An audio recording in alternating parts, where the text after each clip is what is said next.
हरेकृष्ण दास जड़े निरीह सरल और निष्पाप लोकटे।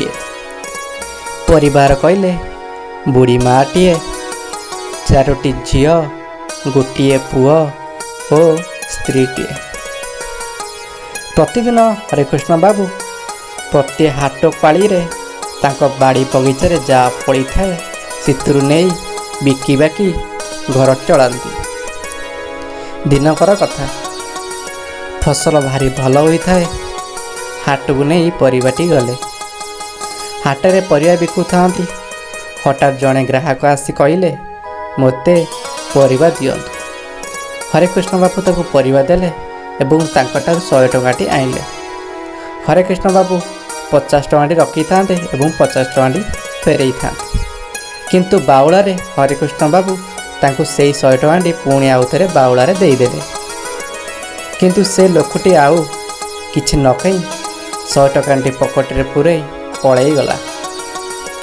किछि समय गला परे हरेकृष्ण बाबू मुंड को आसला, अरे 100 टंकाटी देदेली, 50 टंकाटी रखिया कथा 100 टंकाटी बाउलारे देदेली।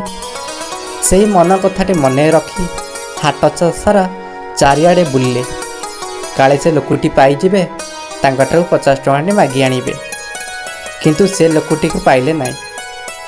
तापर आसी मन दुखरे आसी हाटरे बसिले।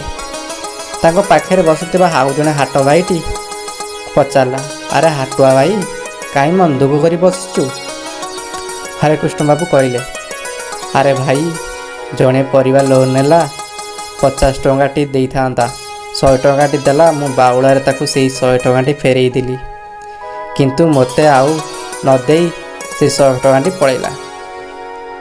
हाटुआ भाईटी कहले, अरे हरेकृष्ण व्यस्त होना, तोर आज सीना से 100 टंकाटी नहीं जाइछि, काली देखिबू से 100 टंका पुणी तेते मिल जिवो। हरेकृष्ण बाबू सेई हाटरे प्रभु जगन्नाथ को कहले, प्रभु सतरे जदि मु परिश्रम करि थाए ताहले मो पैसा मते मिल जिवो। घर को आसले जा परिवा पत्र आनले घर को आसले। तार आर पाली दिन पुणी हाट परिवा पत्र नहीं गले। परिवा बिकुता हठात पुणी जड़े लोक आसला, कहला भाई मते परिवा दियो। परिवा देला, पुणी 100 टंकाटी देकी गला। तांकर पुणी 25 टंकाटी रखी 75 टंका फेरबार थिला। हरेकृष्ण बाबू कहले, सारे आपणकर पैसा नियंतु 75 टंका। बाबूटी कहले, नाई नाई रखी था, मु आसे बेगटा आनिकी परिवा आनिके आसले मु आपणतर पुणी नहीं 75 टंका।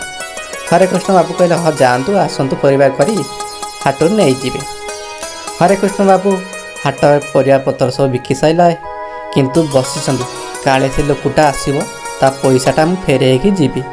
किंतु बसी बसी बसी राति हेबाकू बसिला, किंतु केही आसिले नहीं बा से लोकटी की बहुत खोजिले, किंतु से लोकटी पाइले नहीं। हरेकृष्ण बाबू मने मने भाविले, हे प्रभु महाप्रभु, काले लोकटी खराब भाव का पैसा मु कहीं रखी। किंतु से लोकटी पुणी आउ जन लोक आसी कहला, अरे ग्राहक बाबू माने बेपारी बाबू, पैसाटी आपणकर जो हजिला आपण मिल जाइथिबो ना? आपण केमी जानले? ना मु एमिति जानिली, काले आपण से दिन कहउथिले ना आपणकर पैसा खाली कि नहीं जाइछि ताले पाई जाइथिबे। हरेकृष्ण बाबू कहले, नाई नाई, आज जणे कि आसीला से परिवार नहीं जाइछि, किंतु ता पैसाटा आउ नेला नहीं। हरेकृष्ण बाबू भाविले काले काली आसबे। पुणी ता पदिन हाट को आसिले। बहु खोजा खोजी कले, किंतु से लोकटी मिलिला नहीं। हरेकृष्ण बाबू मने मन भाविले, महाप्रभु आपणक कृपारू मो पैसा मु पाईगली। तेणु जगन्नाथ पाखरे एतिकी निवेदन। हरेकृष्ण बाबू भगवान श्री जगन्नाथ को मने मने बहुत धन्यवाद देले एवं ऋणी हेले।